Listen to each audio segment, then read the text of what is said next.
Hey you guys, welcome back to the channel. Today we are going to be making this crop top. Here are some details on what's needed. Without further ado, let's get started. So we are first going to start off with the strap. You're going to fold it right sides together. This seam allowance will be at a 1/4 inch seam allowance. Make sure to backstitch in the beginning and in the end so that it doesn't unravel. We'll work it out, you'll see. From here you are going to open up your pattern, and this time we are going to sew the side seams together, attaching the center front to the center back. Make sure you are pinning your notches, you're matching your notches so that the right parts of the garments are going together. The seam allowance for this will be a 1/2 inch seam allowance.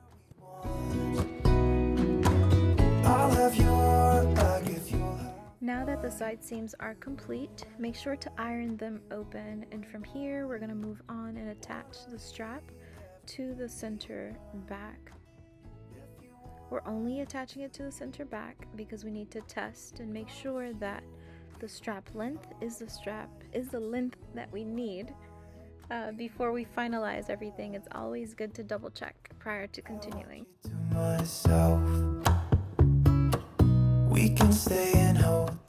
Now that the strap is secured to one side of the center back, go ahead and pin both center backs together. Make sure that your garment is folded so that it is on the right side. Pin your side seams together and crisscross the straps so that the end of the left strap is being attached to the center front of the right strap, and vice versa. From there you can drape it onto yourself or drape it onto my mannequin like I do here.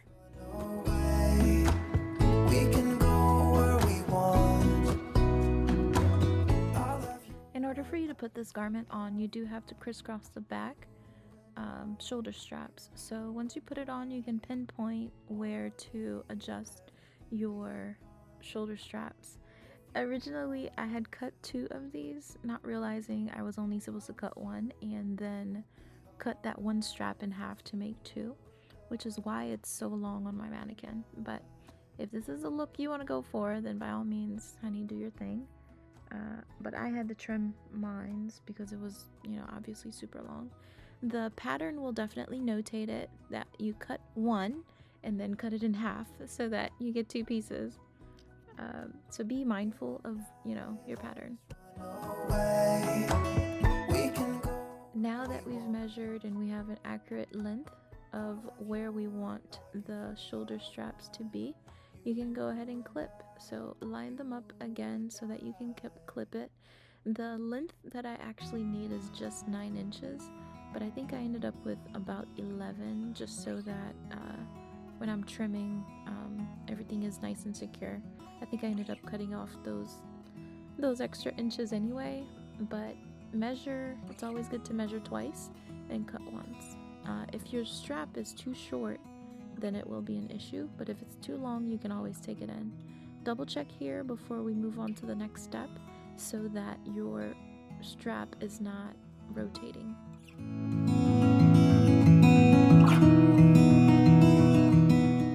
Once you've secured your shoulder strap, open up your garment and you are going to crisscross those straps in order to pin them towards your center front. So your left center back strap will crisscross to the right center front and vice versa.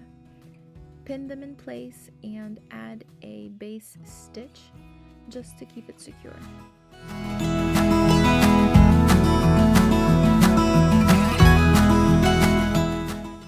Let's bring the garment back to the table. This time we are going to place the garment right sides together so that we could pin onto the wrong side. The pins will go from the center front shoulder strap all the way to the back shoulder strap. If you are an advanced sewer, you could really do a perimeter stitch all the way around the bottom of the garment, leaving just a small opening to turn that garment inside out, but for these next few steps, we're not going to do that. We're only going to sew one portion at a time. The seam allowance for the seam will be a 1/2 inch seam allowance. As you sew over the side seam, make sure you take a look at the garment underneath it, just to make sure that that bottom seam, the one that's closest to the sewing machine, is actually staying opened and it's not being flipped or turned towards any direction that it shouldn't be going. As you go around the curve, make sure you sink your needle and backstitch from the beginning and backstitch in the end. Once your seam is complete and you've made sure that you backstitch at the end, you're going to add some clips toward the curvature onto the seam allowance. The clips are added so that you can release some of the tension around the curves, especially as you when you turn the garment over. Without the clips being there, the little trims, it will have tension. So trim those areas, keep it nice and clean, and then we're going to flip it back to the right side so that we can add our edge stitch. For the edge stitch, you're going to move your seam allowance toward one side. Whichever side you pick, just make sure you repeat it for the other side when we move on to that side. But move all of your seam allowance onto one side, and you're going to sew on the side that has the seam allowance. I apologize that my screen is so blurry. My camera had a crack in it, and no matter what I did, it still came up with this glare as if you're staring at the sun. So take a look at the instructions. I have some images in there that enables you to see a little bit more clear. I may post a short about this section here just to have the secondary visual. If you have any questions, reach out to me on Etsy. I will be more than happy to help you and guide you through the process. Almost forgot, the seam allowance, you should be sewing close to the edge, so keep it at 1/8 of an inch close to the edge from the folded edge.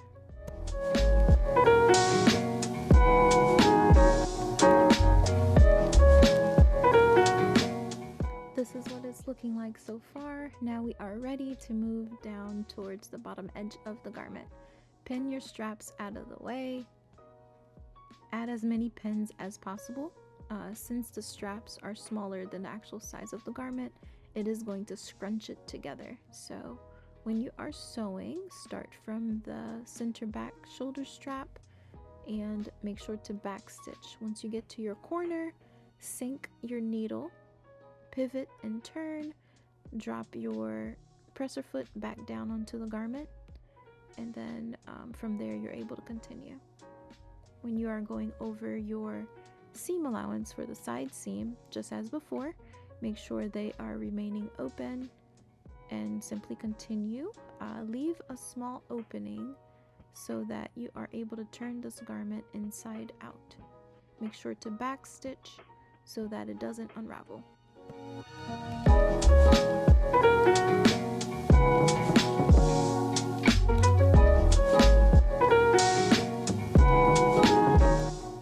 Now that the garment is fully sewn, go back to the shoulder strap. This time you're going to make just a perpendicular stitch across the strap so that it is more stabilized. From there, you're going to have to do some clipping just to make sure that everything is laying flat once you turn it inside out.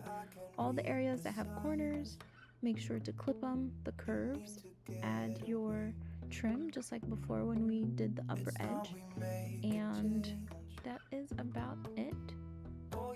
Turn it inside out gently, and then from there you are ready for your top stitch. I always say ironing is important. Before you do the top stitching, you definitely have to iron. But for the top stitching, you're going to line up the edge so that the needle is about 1/4 of an inch away. That will be your seam allowance. You're going to start at the center back strap, back stitch into it just to keep it secure, and then from there you're going to go all the way around the perimeter of that garment. It should be able to close the opening where we turn the garment inside out. And oh, when you get to the corners, make sure you sink your needle, lift your presser foot, pivot and turn, drop your presser foot, and then keep going. By keeping the 1/4 of an inch seam allowance, you should be able to close the opening for where we turn the garment inside out completely.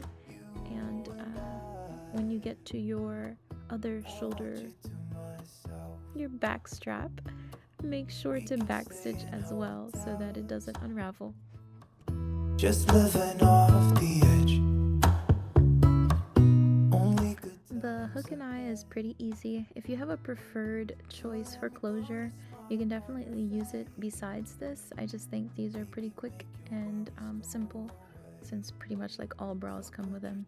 We can manage this.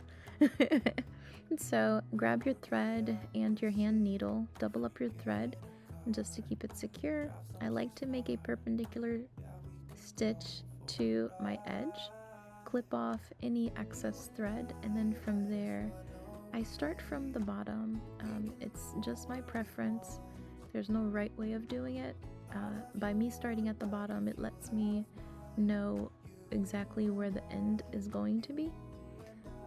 From there you need to go through the upper loops, and once you've gone through them a couple times, just add a knot to secure it.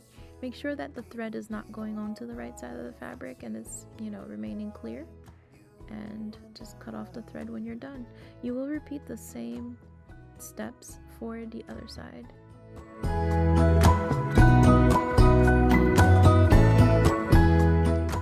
The goal here is that the edge of the garment simply kiss and that it doesn't overlap. So it's important that you're placing them in the right place. But this is done. Grab your snipping shears or your scissors. I just use regular scissors, and trim any excess thread that may be hanging out. And you are done, ladies and gentlemen. I think this is like the perfect garment. I like these things so much that I made about 4 of them so far in different colors. But this is the final result. This is the back, how it looks like. When you're putting it on, make sure you crisscross it prior to. You kind of just put your head through that crisscross, and then from there you can insert your arms into the shoulder or the openings for the arms. That is the back. Go ahead and clip it. And this is the side and the front. I do hope that you love this pattern. It's super easy to make. You can dress this up or down. If you have any questions at all, reach out to me on Etsy. I am happy to help. Share, like, comment, subscribe, all of the above, and I will see you next time. Happy sewing.